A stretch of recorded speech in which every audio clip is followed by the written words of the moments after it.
Salut à tous, bienvenue sur #protestant 2.0, on est jeudi le 29 octobre, je suis heureuse de vous retrouver pour démarrer cette journée un peu particulière de pré-confinement. À nouveau, je vous propose d'aller dans l'Ancien Testament et on va parcourir les premiers versets du 4e chapitre du livre du Deutéronome. Une lecture assez particulière pour ce jour, mais qui, je le pense, peut nous édifier et nous aider aussi à méditer en ces temps très particuliers que nous vivons. Comme les Israélites, ici, nous sommes invités à entendre la mise en pratique de la loi de Dieu. Voici ce qu'il est dit.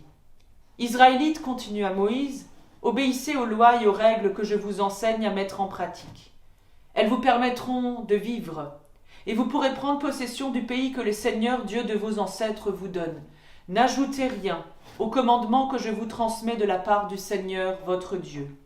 N'en retranchez rien non plus, mettez-les tous en pratique.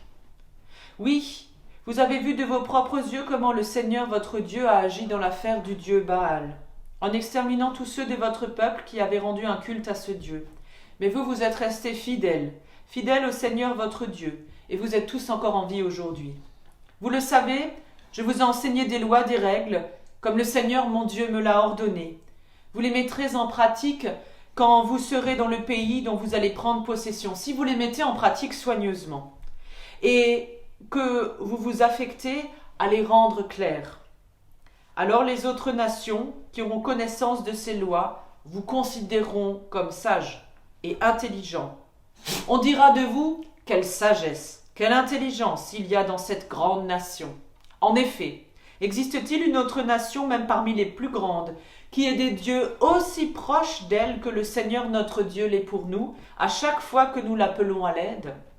Existe-t-il une autre nation, même parmi les plus grandes, qui possède des lois et des règles aussi justes que celles contenues dans le code de la loi que je vous présente aujourd'hui ? Une lecture édifiante pour nous, en tout cas une clé pour vivre, c'est ce que Moïse propose aux gens de son peuple, aux Israélites. Il leur enseigne des lois qui seront la clé de leur existence, de leur survie dans un pays vers lequel ils tendent et que le Seigneur a promis de leur donner. Voilà, Moïse invite tous les Israélites à respecter ces lois avec un argument solide. Ici, dans ce contexte-là, quand le peuple sert d'autres dieux étrangers, il périt. En revanche, la fidélité aux lois du Seigneur assure la prospérité et le renom du peuple.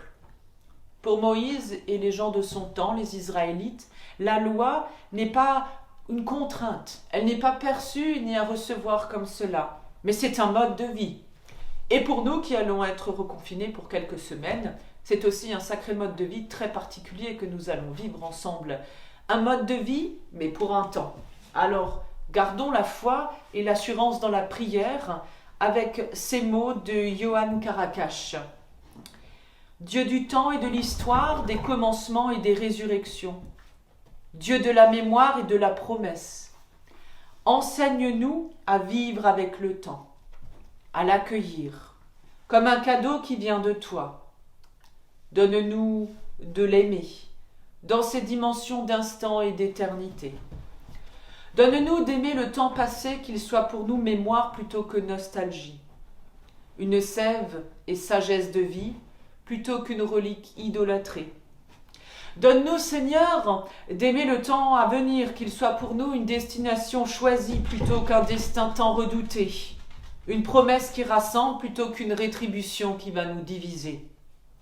Donne-nous, Seigneur, d'aimer surtout le temps présent, qu'il soit dans nos mains comme une pâte à pétrir plutôt que sable fuyant entre nos doigts, qu'il soit signe de ton royaume à suivre sur nos chemins faits d'humanité, plutôt qu'un empire à préserver.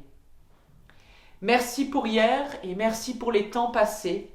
Oui, et que ton règne vienne, Seigneur, pour demain et pour les temps à venir.